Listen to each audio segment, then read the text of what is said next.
Class 8 আশা করি তোমরা সবাই খুব ভালো আছো। তো দেখো আজ তোমাদের গণিত বিষয়ের একটি ফাইনাল পরীক্ষার প্রশ্নপত্র, ঠিক আছে, কেমন ধরনের এসছে এবং এই প্রশ্নপত্রের উত্তরগুলি তোমরা খুব ভালোভাবে রেডি করবে, ঠিক আছে, তোমাদের সুবিধার্থের জন্য। তো এবং দেখে রাখবে, ঠিক আছে, এবং তোমাদের সমস্ত অধ্যায়ের গুরুত্বপূর্ণ প্রশ্নপত্র বা সাজেশনপত্র দেওয়া হয়েছে, চাইলে তোমরা সেটি একটু দেখতে পারো। ওকে, তো দেখো প্রথমে দেখো শর্ট প্রশ্ন দেওয়া হয়েছে, যে কোনো 10টি প্রশ্নের উত্তর দিতে হবে। তো দেখো শর্ট প্রশ্নগুলি একটু দেখতে থাকো এবং এই শর্ট প্রশ্নের উত্তরগুলি তোমরা খুব ভালোভাবে দেখে রাখবে। ওকে, তো দেখো প্রথমে শর্ট প্রশ্নগুলি একটু খুব ভালোভাবে দেখতে থাকো তোমরা।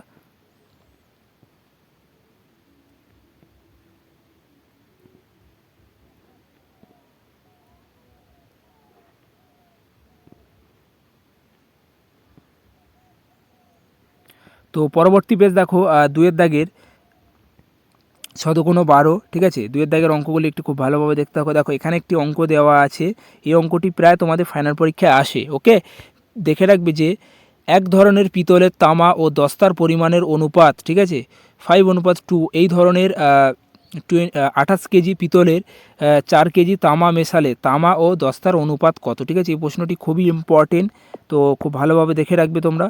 তারপর একটু উৎপাদকের বিশ্লেষণ আছে দেখো, এবং দেখো লং অঙ্কগুলি খুব ভালোভাবে দেখে রাখবে, ঠিক আছে, বড় অঙ্কগুলি খুব ভালোভাবে দেখে রাখবে। এবং তারপরে দেখো একটি দেওয়া হয়েছে যে জ্যামিতি থেকে যে কী দেওয়া হয়েছে, যে 3 সেমি, 6 সেমি এবং 8 সেমি বাহু বিশিষ্ট ত্রিভুজ আঁকা সম্ভব কি না যুক্তি দাও, ঠিক আছে, এটি খুবই ইম্পর্টেন্ট।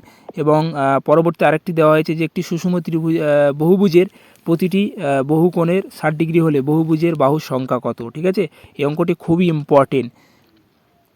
তো পরবর্তী পেজ দেখো উৎপাদকের বিশ্লেষণও দেওয়া আছে, এবং পরবর্তী পেজে দেখো দেওয়া আছে যে দুই প্রকার শরবতের সিরাপ ও জলের পরিমাণ অনুপাত যথাক্রমে 2:7 এবং 1:5 এবং প্রথম প্রকার শরবতের, ঠিক আছে, 27 লিটারের সাথে দ্বিতীয়। এই অঙ্কটি খুবই ইম্পর্টেন্ট। ওকে, তো এই অঙ্কের উত্তরটি তোমরা খুব ভালোভাবে জেনে রাখবে।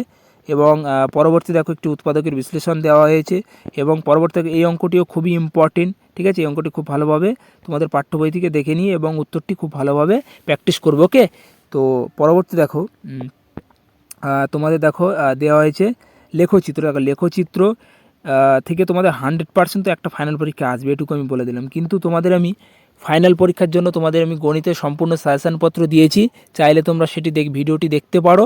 ওখান থেকে 100% আশা করি তোমরা এই লেখচিত্র কমন পাবে, এটুকু গ্যারান্টি দিলাম। ওকে, তো পরবর্তী দেখো এই অঙ্কটিও খুবই ইম্পর্টেন্ট, যে তোমার বাবার বর্তমান বয়স তোমার বর্তমান বয়সের 7 গুণ, ঠিক আছে, এই অঙ্কটি খুবই ইম্পর্টেন্ট। ওকে, তো দেখে রাখবে একটু খুব ভালোভাবে। তো তোমরা একটু খুব ভালোভাবে দেখতে থাকো। এবং পরবর্তী পেজ দেখো 4র্থ পেজের অঙ্কগুলি কেমন এসছে। আরেকটি কথা দেখো, তোমাদের তো উপপাদ্য তো আসবে, ঠিক আছে, কিন্তু উপপাদ্য তোমাদের আমি ফুল সাজেশনপত্র দিয়ে দিয়েছি, ঠিক আছে, তোমরা সেই ভিডিওটি দেখবে, দেখে 100% ওখান থেকে কমন পাবে উপপাদ্য। তো দেখো উপপাদ্য কী এসছে একটু দেখে নাও। 4 এবং 4-5, ঠিক আছে, এই দুটি খুবই ইম্পর্টেন্ট উপপাদ্য, দেখে রাখবে একটু, বা চাইলে তোমরা তো আমাদের সাজেশন ভিডিওটি দেখতে পারো। ওকে, তো এই ছিল তোমাদের গণিত বিষয়ের একটি প্রশ্নপত্র ফাইনাল, কেমন ধরনের তোমাদের পরীক্ষা আসতে পারে। তো ভিডিওটি সম্পূর্ণ দেখার জন্য অসংখ্য ধন্যবাদ।